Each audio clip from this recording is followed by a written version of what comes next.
আসসালামু আলাইকুম, কেমন আছেন সবাই? আশা করি ভালো আছেন। নতুন আরেকটি ভিডিও নিয়ে হাজির হয়ে গেছি। দেখতেই পাচ্ছেন রোড স্টার হোটেলের একটি মিষ্টান্ন বক্স। তো দাওয়াতে এসেছিল গ্রাম থেকে। তারা এই মিষ্টির বক্সটি এই দোকান থেকে নিয়ে এসেছিল। অনেকগুলো মিষ্টির প্যাকেট নিয়ে এসেছিল এই দোকান থেকে। তারা কুমিল্লার একটি দোকান থেকে এই মিষ্টিগুলো সংগ্রহ করেছিল। আত্মীয় বাসায় আসার সময় তারা এই মিষ্টিগুলো কিনেছিল। কিন্তু দুঃখের ব্যাপার এই হচ্ছে যে এই দোকানদার মিষ্টিগুলো মানে বাসি দিয়েছে। আর যে কালো মিষ্টিগুলো দেখতে পাচ্ছেন এগুলো একদম মুখেই নেওয়া যাচ্ছিল না। আর যে সাদা মিষ্টিগুলো সেগুলো বাসি ছিল, কিন্তু সেগুলো খাওয়া যাচ্ছিল। আর কালাগুলো তো একবারে টক টক তিতা তিতা গন্ধ বের হচ্ছিল।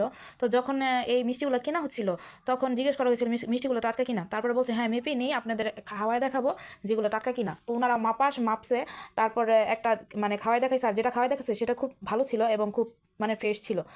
যখন তাদেরকে দেওয়া হয়েছে বাসায়, যখন এনেছে, যখন আত্মীয় বাসায় এনেছে, আত্মীয়রা তো খুলে তাদের দিয়েছে, তখন একবারে সবগুলো প্রত্যেকটা মিষ্টি কালো, একটাও খাওয়া যায়নি। আর সাদাগুলো যেগুলো ছিল সেগুলো খাওয়া গেছে, কিন্তু এগুলো বাসি, একদম বাসি বাসি ছিল। তারা কেন এরকম কাজ করেছে আসলে আমার জানা নাই, বোধগম্য নাই। একটা আত্মীয় স্বজনের বাসায় গেলে মান সম্মান নষ্ট ছাড়া আর কিছুই না।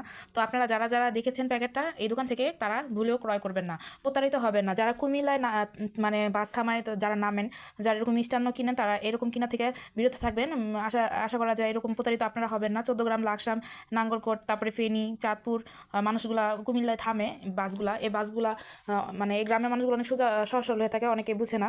তো এরকম কেনার সময় আপনাদের ভালোটা খাওয়াবে, দিয়ে দিবে খারাপটা।